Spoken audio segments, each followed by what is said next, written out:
Do you ever feel like your creative spark just needs a little bit of a nudge? The right crystals can absolutely make all the difference. So bringing fresh inspiration and focus to our artistic practices. In this video, we are going to go over the top 10 crystals that will help fuel your creativity and help you to think outside the box. And also to, keep you motivated throughout your day as you're doing your wonderful artistic things. So if you want to know which crystals will be your next creative ally in your next project, for example, then stick around and let's dive into the world of the top 10 crystals for creativity and art. But before we get into all that, of course, please do not forget to give this video a thumbs up and subscribe to my channel below for more crystal and lifestyle-based content coming your way every single week. So first off, we're going to start with how does this work? Like, how do these creative crystals work? So they basically work by harmonizing with your energy and clearing away any creative blocks and boosting your flow of inspiration. These crystals basically act as like your own personal muse. Each emits its own unique vibrations that encourage things like self-expression and kind of help to stimulate new ideas. So if you're an artist or a writer or anybody who thrives on creativity, these crystals can absolutely help you kind of tap into that inner potential that everybody has to create something beautiful. So first off, with crystal 1, we're going to start with carnelian. So this is like the ultimate crystal for anyone looking to ignite their creative fire, hence this wonderful kind of orangey colour that we have here. So obviously this colour kind of mirrors the energy that it radiates, which is very fiery, passionate and full of life. So this crystal in particular connects to the sacral chakra, and carnelian taps into the core of creativity, passion and pleasure, and really helps you to stir up new ideas and to fuel your artistic drive. So it's not just a burst of inspiration, but carnelian is also the catalyst that helps to build your confidence and fuels this motivation to actually get up and produce something creative, which obviously helps when you're a bit of a procrastinator like me and you need that kind of kick up the bum to get going. So you could wear this as jewelry, or you can place it on like your workspace or in your studio, or just keep it close in general whilst you're working. So this really helps to push through barriers and bring your creative visions to life. So next up we have beautiful labradorite. So labradorite is the crystal that turns ordinary things into very much the extraordinary.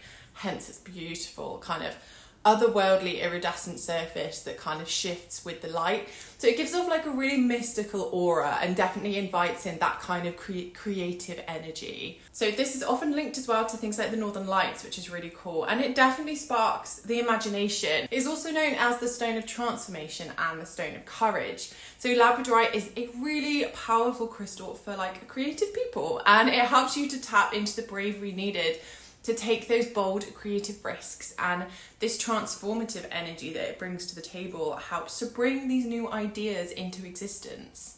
So you could keep this crystal again by your side as you're working in your studio. You could wear it as jewelry as well. There are lots of beautiful pieces of labradorite jewelry, and it's not horrifically expensive either, so it's definitely worth an investment. Next up we have citrine. So citrine is this obviously beautiful burst of sunshine, and it is exactly the right crystal to bring along if you want to get creative, because it is a definite energy booster as well and helps to clear away mental fog and enhances clarity in like your thought processes.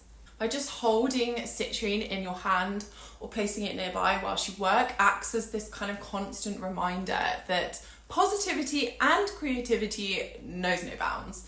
The stone nurtures a really flexible, open mindset and allows fresh ideas to kind of flow freely without fear of judgment or failure. So whether you're like brainstorming, problem solving, or really honing your craft, citrine is there to kind of guide you along your way and helps you with things like indecision, and helps also to spark innovation and gives you that kind of creative motivation. Then next up we have this beautiful tiger's eye here. It's absolutely stunning, and this is definitely the crystal that kind of ignites your inner power and helps to fuel your creative energy. So obviously it has these really striking kind of bands of gold and black and this sort of shimmering orangey undertone, and it mirrors the strength and agility of its namesake, the tiger, of course, and invites you to tap into that same bold, fearless energy in your creative pursuits. So Tiger's Eye is the ultimate motivator and washes away any feelings of like lethargy, and it fills you with this really renewed sense of drive and purpose. So when you're in need of the courage to take risks, the clarity to make big decisions, or the tenacity to like see through your creative projects, Tiger's Eye absolutely will have your back with this. So next up we have amethyst with a little crystal, a little candle in there. So this is the crystal that brings a wave of calm and serenity, and it creates the perfect environment for, if you're looking for like more kind of gentle creativity, if that makes sense, then it is definitely a great crystal to work with for that. It offers like a really peaceful presence that allows your imagination to just kind of flow freely and unhindered by things like stress and overthinking and all those horrible things. It's the ideal stone for artists and writers and creators in general who need the kind of quiet to like quieten down their anxiety and things like self-doubt as well, and helps inspiration just take hold. It soothes the mind and lifts mental blocks, and amethyst opens the door to a world of endless creative possibilities. So to harness its power, you could just put a piece of amethyst by your desk. So I have this on my desk upstairs, and I light the candle in it every morning, and it's just such like a wonderful, beautiful, calming presence. It really is stunning. Or for example, you could meditate with like a smaller piece of amethyst before you're about to like undertake your, I don't know, creative project or sessions or whatever it is that you do. Again, you can wear it as jewelry, so like as a pendant or even like as a bracelet would be really nice too, just to kind of have its energy around you all the time. Then next up we have lapis lazuli. So lapis lazuli is the crystal that connects you into deep wisdom and truth. So it's really essential tool for creativity. It is known for its rich kind of blue colours with these beautiful kind of golden specks. I don't know if you can see that there. And is of course brilliant at unlocking clarity and insight to help you better understand yourself and your creativity. So when you wear or work with lapis lazuli, it encourages like a deeper connection between your inner world and your external expression, allowing your true voice to kind of shine through your writing, art, or any other creativity that you undertake. So it helps to remove mental fog as well and promotes a sense of like inner peace, which makes it easier to create with confidence and to create really authentic art that kind of comes from the heart, if that makes sense. Then similarly linked to lapis lazuli is the gold. So we have pyrite here, obviously known as fool's gold. And this is another crystal that fuels a lot of creativity and also works well with things like manifestation, protection, and abundance. So this golden stone acts like a magnet, if you will, and attracts things like good fortune and opportunities.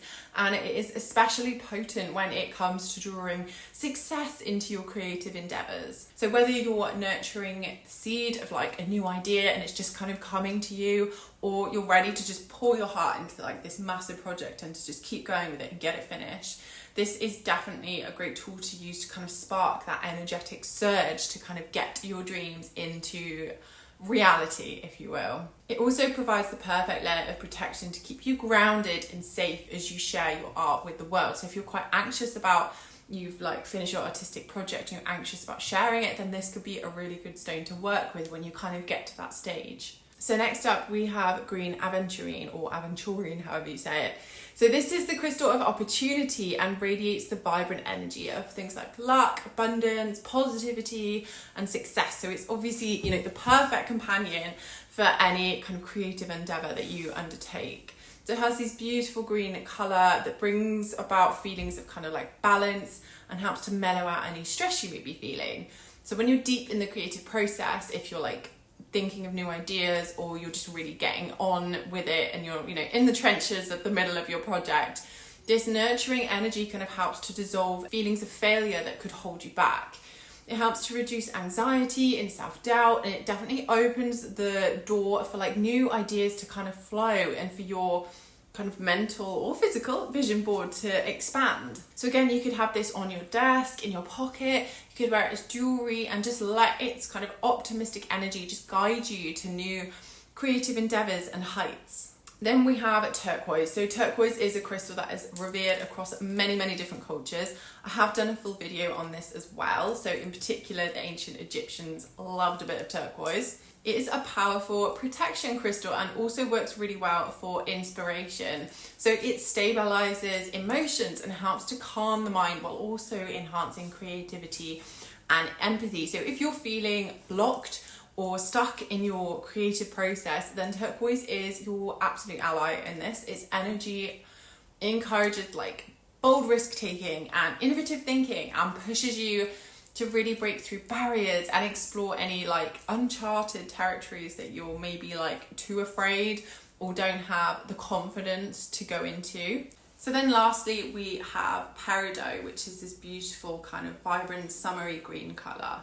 And this is an absolute breath of fresh air for the creative person. So its energy evokes like feelings of like spring and summer and growth and renewal and the blossoming of like new possibilities. So peridot acts as like a catalyst basically and encourages the birth or the creation of these new ideas and helps to make you feel like quite refreshed when you've kind of, perhaps you've got like writer's block or sometimes you're just not feeling particularly inspired. So peridot can really help to kind of overcome those feelings and just give you that, you know, new sense of, okay, I've wiped the slate blank, I'm ready to go again. So it has a really lively energy and it can absolutely work to kind of infuse your workspace or yourself with this lovely feeling and this creativity that it brings to life. Now I know that peridot is a little bit more of a kind of on the precious end of crystals, so it can be a little bit more expensive, but it's absolutely worth. Maybe you could look at a pair of little stud earrings, for example, or just a little ring with a bit of peridot in. I know that those aren't too expensive. So that could be a nice, gentle way of introducing peridot into your life, if you will, and making sure that you don't break the bank, because I appreciate a lot of these crystals do cost money. So, you know, just take it one step at a time. So there we have it. Those are my top 10 recommendations of crystals for things like creativity and art. I absolutely know that these are a lot of crystals and you absolutely do not need to use all of them at once. I mean, that would be pretty intense, I can't lie. I don't think unless you're doing a crystal grid, I don't think I've done that before. But yeah, I think some of them are really nice and easy. Like for example, the amethyst is something that's quite easy to get a hold of. It's quite inexpensive, so that's a nice easy place to start for, you know, working with crystals for that creative energy. I also think pyrite is quite easily accessible as well, so that's another nice one if you're just getting started with crystals that you could start working with. And I also think those, you know, amethyst and pyrite have lots of other uses that you can use them for as well. So yeah, that would be my 10 pence on that matter. Anyway, I am going to stop rambling on about crystals. I could do it all day. And I shall let you get on with your day. I hope you have a lovely rest of your day. Stay happy and blessed be.